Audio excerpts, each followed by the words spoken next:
올라갑니다. Going up. One of the two local restaurants I particularly enjoyed in Chiang Mai served a dish called cow moo crab or crispy pork rice in English. I liked this place from the outset. It was clearly the kind of restaurant frequented by locals with prices that weren't inflated for tourists. The other restaurant I felt was worth mentioning was somewhat more tourist oriented, though its visitors were both domestic and international. While waiting to be seated, I had a pleasant half-hour conversation with a Thai lady visiting from another city. She recommended a dish called Orb Dub Muang, meaning appetizers of the city. She said it would be a good sampler of northern Thai cuisine, and indeed it was, though I must admit I preferred the dish from the first restaurant. I also tried another northern Thai classic, khao soi, at a different establishment.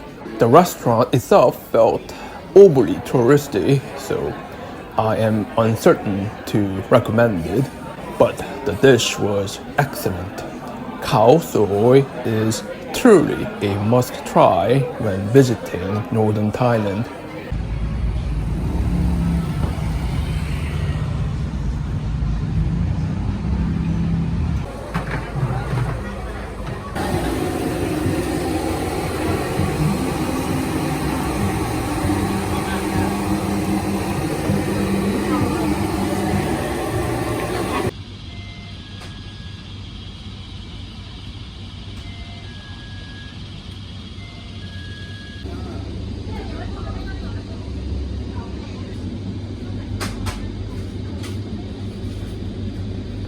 Among the temples I visited in and around Chiang Mai, two stood out in particular.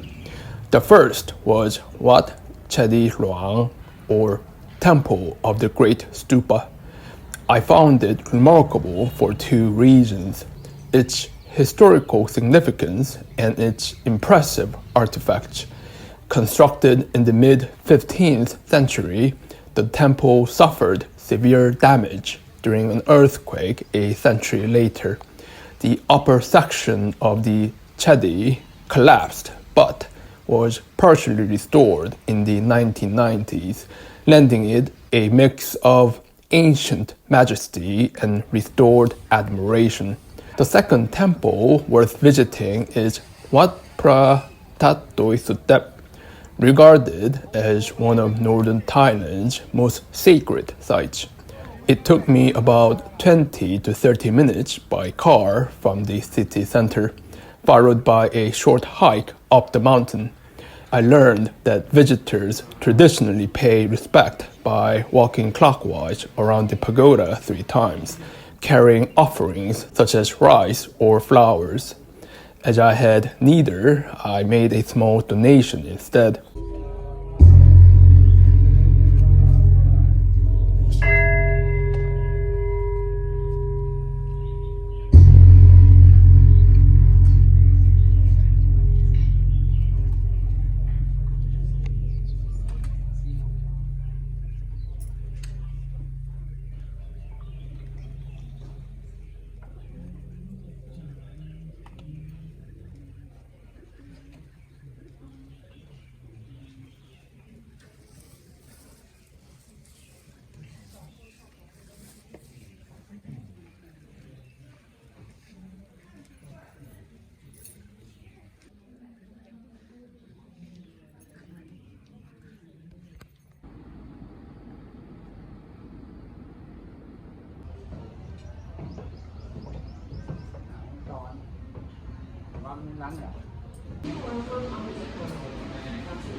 Now, as for the local tour packages, they were something of a mixed bag.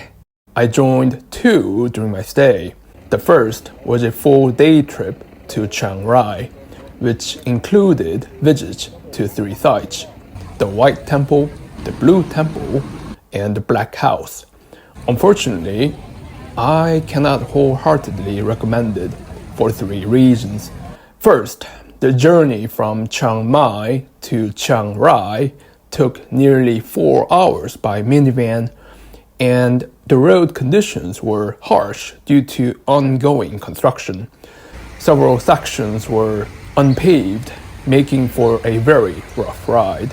Many passengers voiced their frustration at rest stops, though there was little the guide could do. One woman even refused to get back on the van. It would have been helpful if these conditions had been disclosed before booking. Second, although the tour guide was friendly and easy to communicate with, he offered little in the way of explanation. He simply made brief announcements upon arrival and left us to explore on our own. More of a driver's assistant than an actual guide. Third, the lunch stop was, shall we say, less than reassuring. The buffet setup did not inspire confidence, and had I known in advance, I would have brought my own meal. I do enjoy Thai cuisine, as you have seen from my earlier restaurant visits, but this particular stop fell short of expectations. For those reasons, I would not recommend the three temple tour.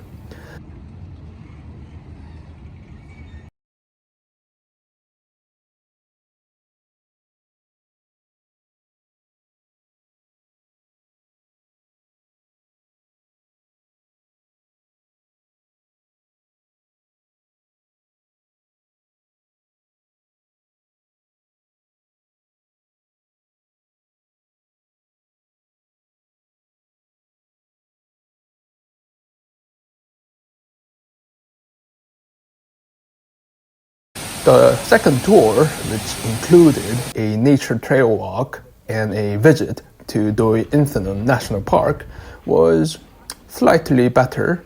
However, it suffered from similar issues: poor road conditions, a lackluster guide, and another questionable lunch venue. That said, I did enjoy chatting with my fellow travelers during my journey. This was Hong Guan. Thank you ever so much for watching.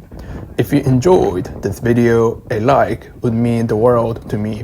And should you choose to subscribe, I'll be truly grateful. Until next time, take care.